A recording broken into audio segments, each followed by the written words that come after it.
Shalom, sahabat inspirasi yang dikasihi Tuhan. Senang kita berjumpa kembali dalam inspirasi hari ini. Doa dan harapan saya semua ada dalam keadaan baik, sehat, penuh sukacita, dan berlimpah berkat Tuhan. Sebelumnya, mari kita berdoa. Terima kasih Tuhan Yesus, kami bersyukur atas penyertaan-Mu dan perlindungan-Mu pada kami. Dan kami ada saat ini semua karena anugerah-Mu. Dan kami percaya Tuhan punya rencana yang baik buat kami. Pada saat ini kami mau bersatu hati, memuliakan nama-Mu dan mendengarkan sabda firman-Mu. Urapilah kami Tuhan, agar kami mengerti dan taat pada setiap kehendak-Mu. Dalam nama Tuhan Yesus kami berdoa. Amin. Nats yang akan kita baca di kitab Matius 24 ayat 13 dan 14. Demikian firman Tuhan. Tetapi orang yang bertahan sampai pada kesudahannya akan selamat. Dan Injil kerajaan ini akan diberitakan di seluruh dunia menjadi kesaksian bagi semua bangsa. Sesudah itu barulah tiba kesudahannya. Alkitab menjelaskan bahwa dunia ini pada saatnya akan ada kesudahannya. Injil itu disebut Injil kerajaan karena Injil itu mengungkapkan kerajaan anugerah yang menuntun orang menuju kerajaan kemuliaan. Injil ini membangun kerajaan Kristus di dunia ini dan memastikan kerajaan kita di surga nanti. Cepat atau lambat, Injil ini akan diberitakan di seluruh dunia kepada semua makhluk dan semua bangsa akan menjadi murid Kristus. Karena di dalamnya Kristus menjadi keselamatan sampai ke ujung bumi. Apa yang tampaknya menjadi maksud utama di sini adalah bahwa setelah Injil menyelesaikan tugasnya di dunia, maka akhir dunia ini akan segera mengikuti, bukan menunggu. Injil akan tetap diberitakan. Pekerjaan itu akan terus berjalan meskipun kita sudah meninggal dunia, supaya semua bangsa, baik yang pertama maupun terakhir, akan menerima atau menolak Injil itu. Dan kemudian tibalah kesudahannya, yaitu bila mana kerajaan itu diserahkan kepada Allah Bapa. Ketika rahasia Allah digenapi, tubuh rohani disempurnakan, dan bangsa-bangsa akan bertobat dan diselamatkan, atau akan dihukum oleh Injil atas segala perlawanan mereka. Barulah kemudian tibalah kesudahannya. Sebelum adanya penggenapan janji Tuhan tentang kesudahan dari semuanya ini, Alkitab menjelaskan adanya ciri-ciri dari keadaan zaman akhir. Saya membagi ada dua sisi yang akan kita ketahui, yaitu dari sisi eksternal dan sisi internal. Dari sisi eksternal kita lihat di ayat 5, yaitu menjelaskan akan adanya banyaknya ajaran palsu yang mengaku bahwa mereka adalah Mesias, yang mencuri kemuliaan Allah. Maka kita sebagai murid-murid Tuhan, belajarlah kebenaran dari Alkitab yang diajarkan oleh para rohaniawan di gereja kita. Jangan dimakan mentah-mentah ajaran di medsos ataupun YouTube di internet itu. Yang kedua, akan ada deru perang yang mungkin memicu terjadinya perang dunia ketiga. Bangsa melawan bangsa, geng melawan geng. Kita bisa lihat berita-berita di TV kita. Dan kita sebagai anak Tuhan hanya bisa mendoakan agar anak-anak Tuhan tetap dalam perlindungannya.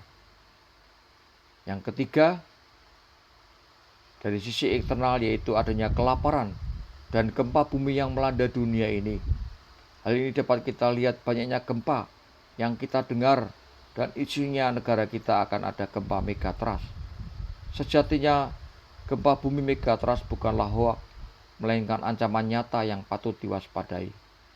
Pertemuan antara lempeng samudra dan lempeng kontinental inilah yang disebut bidang megatrust. Menurut info dari CNBC Indonesia, Badan Meteorologi, Klimatologi, dan Geofisika buka suara terkait gempa Gunung Kidul pada Senin tanggal 26 Agustus 2024 kemarin.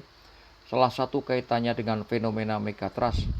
Berdasarkan lokasi epicenter dan kedalaman hiposenternya gempa tersebut disebut sebagai gempa yang dangkal. Lalu dari sisi internal, di ayat 10 mengatakan akan ada banyak anak-anak Tuhan yang akan meninggalkan imannya, akan murtad dan saling membenci dengan saudara seiman karena beda pandangan dan saling hujat yang menganggap dirinya yang benar. Dari sisi internal yang lain, yang kedua yaitu kasih anak-anak Tuhan akan dingin. Kasih agape atau kasih yang tanpa syarat yang diajarkan oleh Tuhan Yesus akan semakin hambar dan tidak tulus.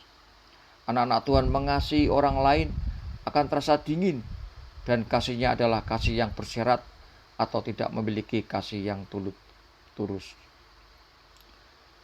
Dari keadaan zaman yang akan terjadi sebelum kedatangan Tuhan kedua kali, ada dua sikap yang harus kita lakukan. Di ayat yang ke-13 mengatakan, tetaplah pertahankan iman kita di dalam Tuhan Yesus.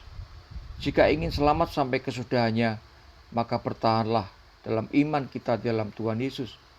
Dialah Tuhan dan Juru Selamat kita di dunia ini dan di surga. Pertahankan iman kepercayaan kita dengan setia dan taat, sesuai perintah dan larangannya yang sudah tertulis di Alkitab. Niscaya perjalanan kehidupan kita akan selamat dan berujung pada kehidupan yang diberkati dan damai sejahtera yang menyertai kita sampai kita memperoleh mahkota kehidupan. Yang kedua, di ayat 14 mengatakan, beritakanlah Injil ke seluruh dunia. Lakukan amanat agung Tuhan Yesus. Beritakan kepada orang-orang yang terbelenggu dan berbeban berat dalam hidupnya, agar mereka dibebaskan dari belenggu dosa dan diselamatkan, sehingga mereka akan menjadi murid Tuhan dan akan melakukan amanat agung untuk memenangkan jiwa berikutnya.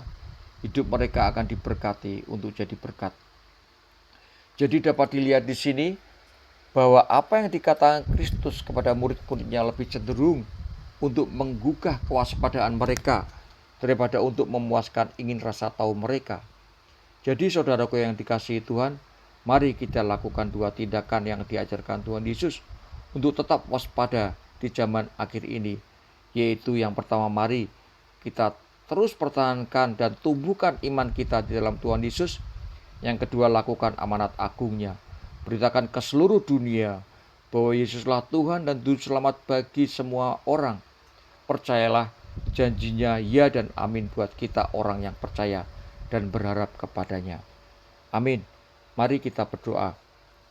Bapa, terima kasih atas kebenaran firman-Mu yang menerangi hati dan pikiran kami semua, yang menjelaskan bahwa semua akan ada kesudahannya. Dan firman-Mu mengajarkan pada setiap kami untuk melakukan dua hal, yaitu mempertahankan dan menumbuhkan iman kami di dalam-Mu dan melaksanakan amanat agung-Mu, yaitu memberitakan keselamatan bagi banyak orang. Kami mau melakukannya dan kami mohon penyertaan-Mu selalu dalam hidup kami. Terima kasih Tuhan. Kami serahkan doa ini di dalam nama Yesus Allah kami yang hidup. Amin. Tuhan Yesus memberkati.